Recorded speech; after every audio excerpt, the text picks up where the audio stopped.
नमस्कार दोस्तों, मैं फरमान खान आनंद कंप्यूटर क्लासेस में आप सभी का स्वागत करता हूं। तो दोस्तों, हमारी रेगुलर लाइव होने वाली क्लास जो कि ब्रह्मास्त्र बैच 1.0 नाम से चलती है, जहां हम फंडामेंटली क्वेश्चंस कर रहे हैं। तो इस क्लास को आज जो रेगुलर हो नहीं पाई, तो आज मैं ऑफलाइन फॉर्मेट में कराने वाला हूं। तो मैं कोशिश करूंगा कि उसी अप्रोच को बरकरार रखूँ। तो आपके लिए सारे सारे क्वेश्चंस मैं लेकर आया हुआ हूँ। तो चलिए देखते हैं हमारा पहला सवाल क्या है। तो हमारा पहला सवाल है, उन घरेलू उपयोगकर्ताओं के लिए कौन सा यूपीएस सबसे उपयुक्त है जिन्हें कंप्यूटर, राउटर और मॉडेम जैसे बुनियादी उपकरणों की सुरक्षा करनी है।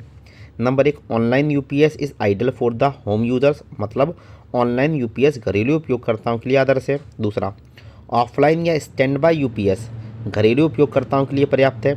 तीसरा, घरेलू उपयोगकर्ताओं के लिए केवल एक सर्ज प्रोटेक्टर की आवश्यकता है। और चौथा, एक लाइन इंटरैक्टिव यूपीएस घरेलू उपयोग के लिए सबसे अच्छा है।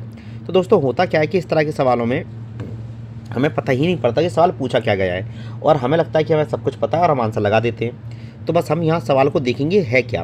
तो बेसिकली क्या पूछा गया है कि घरेलू उपयोगकर्ताओं के लिए कौन सा यूपीएस सबसे उपयुक्त है। मतलब हम और आप जो अपने घरों में रहते हैं तो कौन सा यूपीएस लगाएंगे। यूपीएस जो होता है, यूपीएस का इस्तेमाल होता है पावर बैकअप के लिए। किसके लिए होता है? पावर बैकअप के लिए, नंबर एक। और दूसरा होता है सर्ज प्रोटेक्शन के लिए। दूसरा होता है सर्ज प्रोटेक्शन के लिए। पावर बैकअप मतलब लाइट चली जाए तो हमें बिजली मिल जाए, और दूसरा अगर वोल्टेज बहुत ज़्यादा या बहुत कम आए तो उससे हमारे कंप्यूटर या डिवाइसेस की सुरक्षा हो जाए। तो इन कार्यों के लिए हम किसका उपयोग करते हैं? इन दोनों कार्यों के लिए हम इस्तेमाल करते हैं किसका?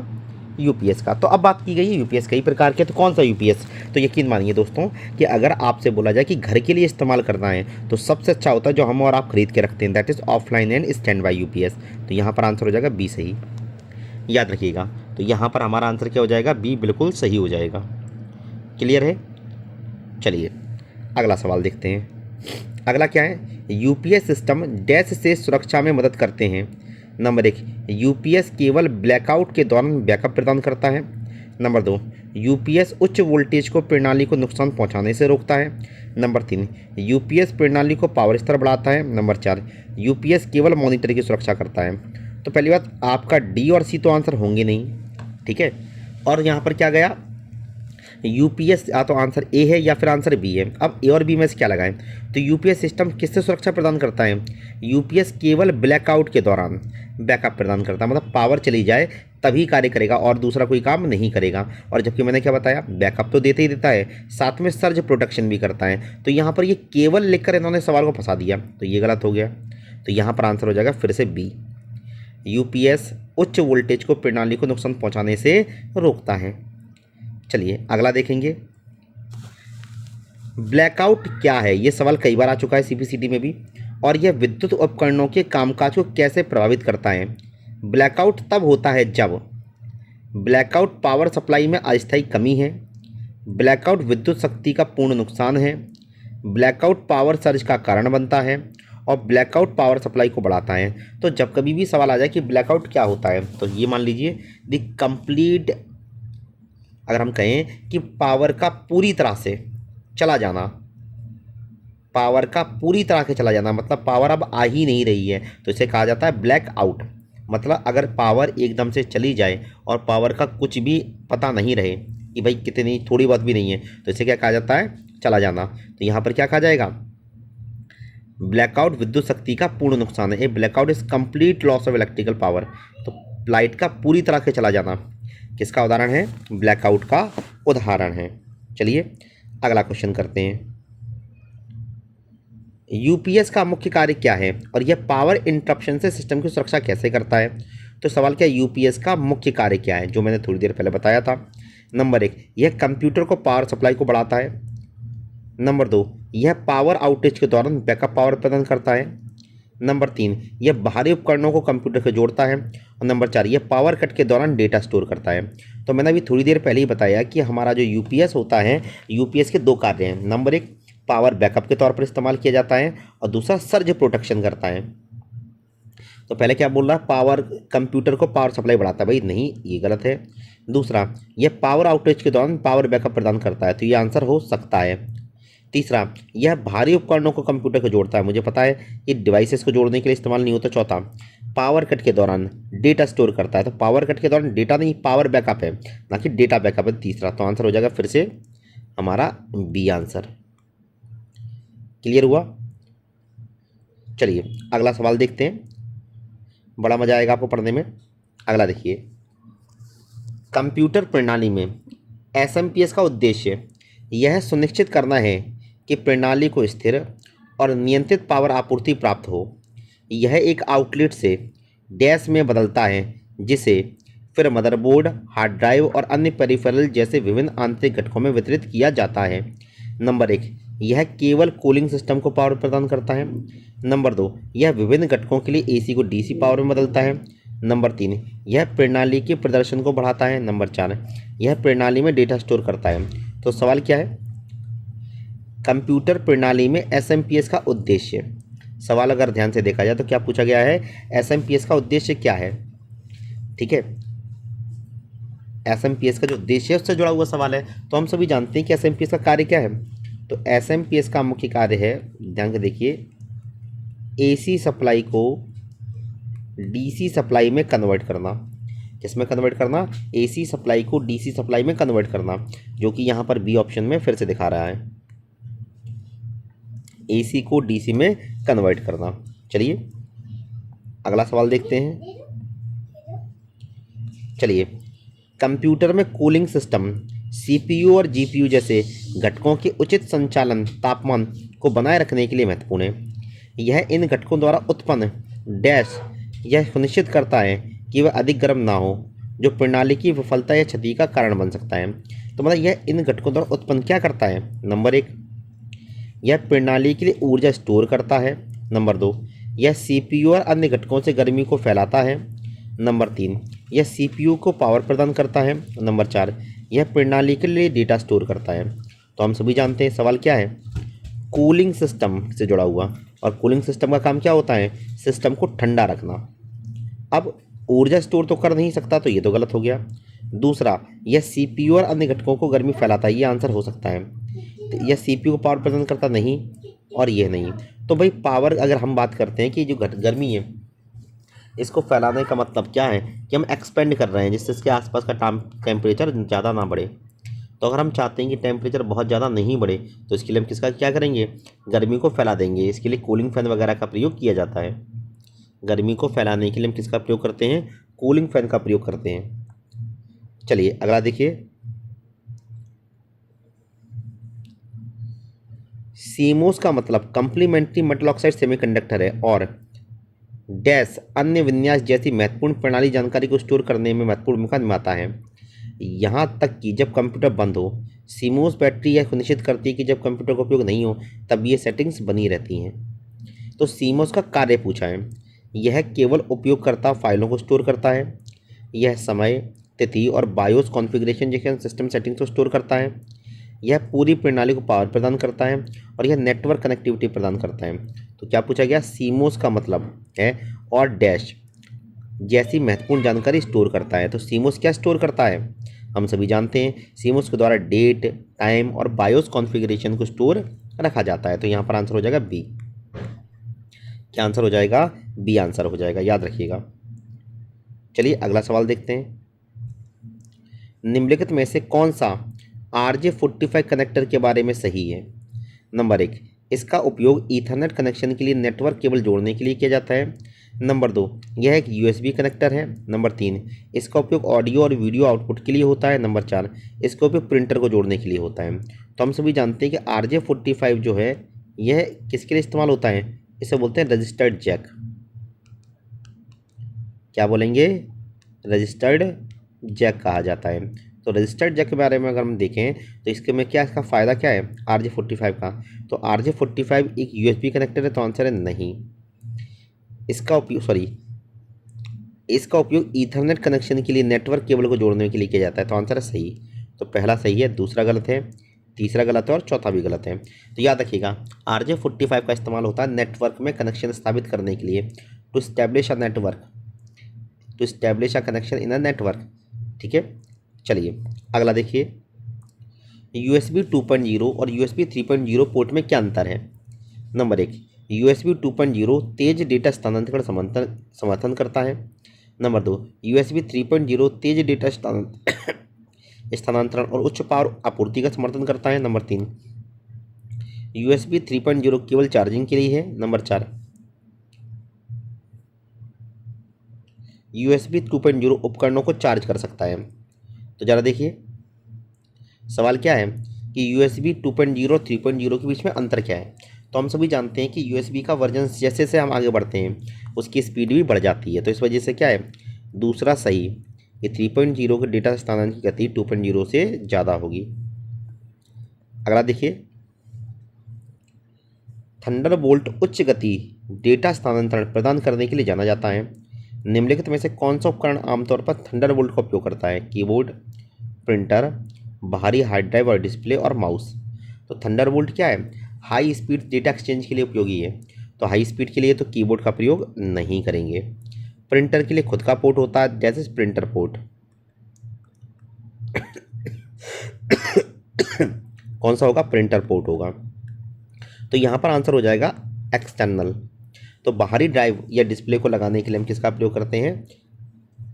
थंडरबोल्ट का प्रयोग कर सकते हैं। किसका प्रयोग कर सकते हैं? थंडरबोल्ट का प्रयोग कर सकते हैं। याद रखिएगा, यहाँ पर ये चीज़ आपको याद रखनी है कि हम किसका प्रयोग कर सकते हैं? थंडरबोल्ट का प्रयोग कर सकते हैं।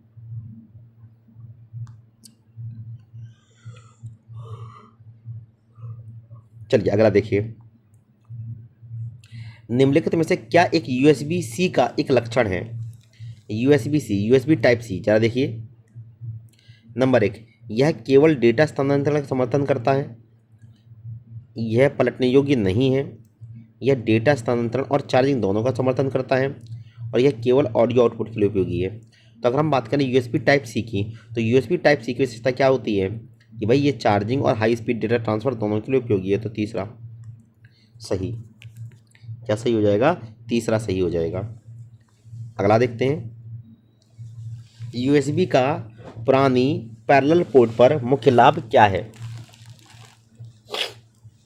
नंबर 1, तेज डेटा स्थानांतरण दरें, अधिक महंगा, आसान प्लग एंड प्ले क्षमता और सीमित डिवाइस समर्थन। तो ये बड़ा अच्छा सवाल है ये। तो सवाल क्या है, USB का पुरानी पैरेलल पोर्ट पर मुख्य लाभ क्या है?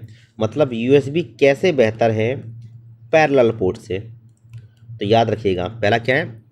तेज स्थानांतरण दरें। तो याद रखिएगा पैरेलल पोर्ट की स्पीड कई बार ज़्यादा हो सकती है, तो इसलिए पहला आंसर गलत हो जाएगा। कई बार लोग यही लगा देंगे। दूसरा, अधिक महंगा, तो ये भी चीज़ गलत है। तीसरा, USB की विशेषता ही क्या है? प्लग एंड प्ले, तो तीसरा आंसर सही है।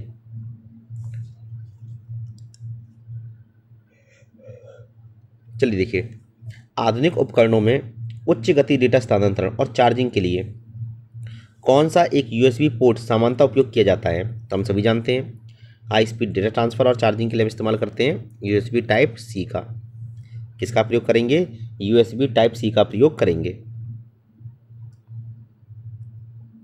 अगला देखिए, निम्नलिखित में से कौन सा पोर्ट नेटवर्क इंटरफेस कार्ड आमतौर पर एक वायर्ड नेटवर्क से कनेक्ट करने के लिए उपयोग करता है? HDMI, VGA, ईथरनेट या USB? तो ज़रा बताइए।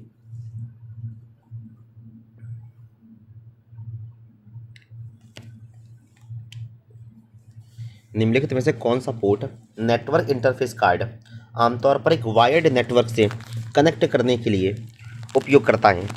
तो ध्यान से देखिए, यहाँ पर हम बोलेंगे ईथरनेट पोर्ट, क्योंकि RJ45 को कई बार ईथरनेट पोर्ट भी कह दिया जाता है। याद रखिएगा, RJ45 को कई बार ईथरनेट पोर्ट भी कह दिया जाता है, तो आंसर हो जाएगा ईथरनेट। अगला सवाल देखते हैं, एक समर्पित ग्राफिक्स कार्ड का एक एकीकृत ग्राफिक्स कार्ड पर मुख्य लाभ क्या है? तो यहाँ पर सवाल क्या है? Dedicated graphics card over a integrated one. तो dedicated graphics card integrated graphics card से कैसे बेहतर है? नंबर 1, यह कम ऊर्जा खपत करता है। नंबर 2, यह गेमिंग और उच्च परिभाषा वीडियो के लिए बेहतर प्रदर्शन करता है। नंबर 3, एकीकृत ग्राफिक्स कार्ड से सस्ता होता है डेडिकेटेड, और it has a built in sound card, इसके अंदर साउंड कार्ड बिल्ट इन होता है। तो सवाल क्या किया गया है कि डेडिकेटेड साउंड ग्राफिक्स कार्ड कैसे बेहतर है?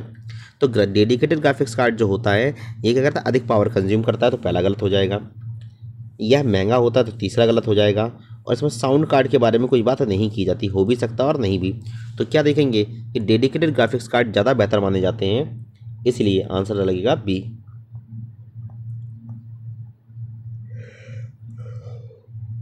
चलिए अगला देखिए, एक साउंड कार्ड कंप्यूटर पर ऑडियो अनुभव को कैसे सुधारता है। ठीक है, साउंड कार्ड से ऑडियो एक्सपीरियंस कैसे बेहतर हुआ। वॉल्यूम स्तरों को नियंत्रित करके, अधिक स्पीकर जोड़कर, ध्वनि गुणवत्ता को बढ़ाकर और सराउंड साउंड प्रदान करके, सीपीयू प्रबंधन का मैनेज करके। तो याद देखिए, अगर हम बात करें कि साउंड कार्ड का जो कार्य है ये क्या करता है, साउंड कार्ड को डिजिटल को एनालॉग में कन्वर्ट करता रहता है। तो यहाँ अगर हम देखें तो कन्वर्टेशन का मुख्य उद्देश्य क्या है, क्वालिटी को बरकरार रखना। तो आंसर हो जाएगा सी। अगला देखते हैं, निम्नलिखित में से नेटवर्क इंटरफेस कार्ड का सामान्य उपयोग क्या है। नंबर एक कंप्यूटर को नेटवर्क से जोड़ने के लिए। नंबर 2, ऑडियो आउटपुट का प्रबंधन करने के लिए। नंबर 3, मदरबोर्ड को शक्ति प्रदान करने के लिए। नंबर 4, ग्राफिक्स डिस्प्ले को नियंत्रित करना। सवाल क्या है, नेटवर्क इंटरफेस का सामान्य उपयोग। तो एनआईसी का उपयोग क्या होगा, जो नाम है सो काम है, सिस्टम को किसी नेटवर्क से जोड़ना। तो आंसर हो जाएगा पहला।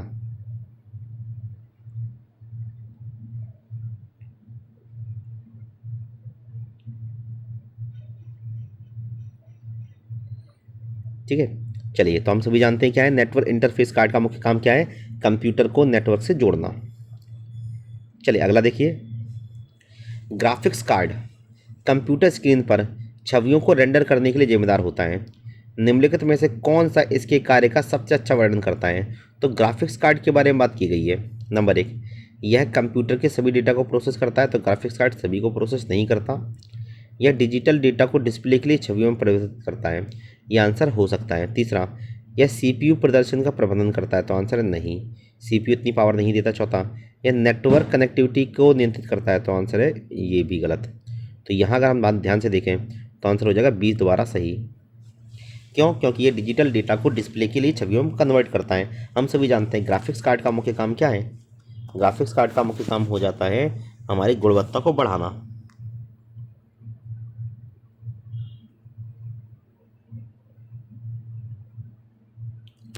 चलिए अगला क्वेश्चन देखते हैं, एजीपी विशेष रूप से किस प्रकार के हार्डवेयर घटक के लिए डिजाइन किया गया है। Network adapter, graphics card, sound card और स्टोरेज डिवाइस। तो एजीपी के बारे में बात की जाए तो एजीपी का पूरा नाम क्या है, एक्सेलरेटेड ग्राफिक्स पोर्ट। तो पूरा नाम क्या, एक्सेलरेटेड ग्राफिक्स पोर्ट। मतलब वह पोर्ट जो किसके लिए इस्तेमाल होता है, ग्राफिक्स के लिए इस्तेमाल होता है। तो यहाँ पर आंसर क्या लगेगा, ग्राफिक्स कार्ड। चलिए अगला देखते हैं, पीसीआई का पीसीआई पर मुख्य प्रमुख लाभ क्या है। मतलब पीसीआई पीसीआई से कैसे बेहतर है। नंबर 1, पीसीआई में डेटा स्थानांतरण के लिए कम लेन होते हैं। नंबर 2, पीसीआई पुराने संस्करणों के साथ बैकवर्ड संगत है। नंबर 3, पीसीआई बहुत तेज डेटा स्थानांतरण की गति को समर्थन करता है। चौथा, पीसीआई से अधिक शक्ति का उपयोग करता है। तो हम सभी जानते हैं क्या है कि अगर हम देखें पहला ऑप्शन, पीसीआई में डेटा स्थानांतरण के लिए कम लेन होंगे। तो आंसर है नहीं, पीसीआई तो हाई स्पीड के लिए इस्तेमाल होता है। तो पहला आंसर नहीं है। तो पीसीआई का लाभ ही तो पूछा, मतलब पीसीआई का पीसीआई पर प्रमुख लाभ, मतलब पीसीआई कैसे बेहतर है। दूसरा, PCI is backward compatible with older versions of PCI. तो पीसीआई पुराने संस्करणों के साथ बैकवर्ड संगत है। तो आंसर है नहीं। पीसीआई बहुत तेज डेटा स्थानांतरण गति का समर्थन करता है। तो आंसर है हाँ। तो आंसर हो जाएगा तीसरा, पीसीआई बहुत तेज डेटा ट्रांसफर गति का समर्थन करेगा। अगला देखिए,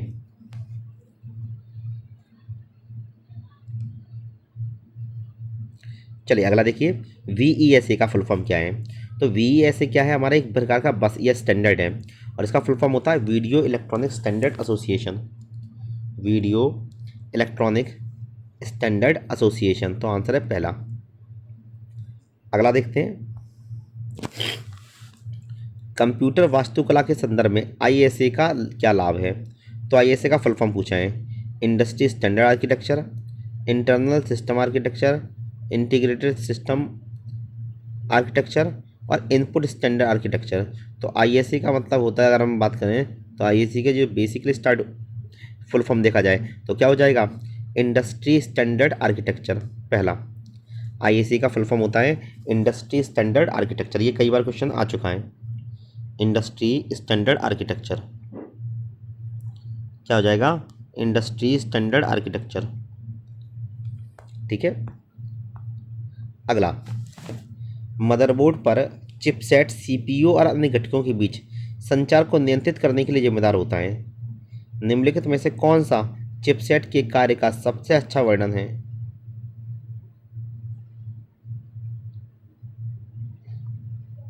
ठीक है, चलिए अगला देखते हैं इस क्वेश्चन पे। तो आई थिंक इतनी क्वेश्चंस को करके देखते हैं ऑफलाइन में, 22 को ही, बाकी क्वेश्चन अपन किसी दूसरे वीडियो में करके देखेंगे। चलिए आज के लिए इतनी ही करते हैं, मिलते हैं नेक्स्ट वीडियो में, तब तक के लिए नमस्कार।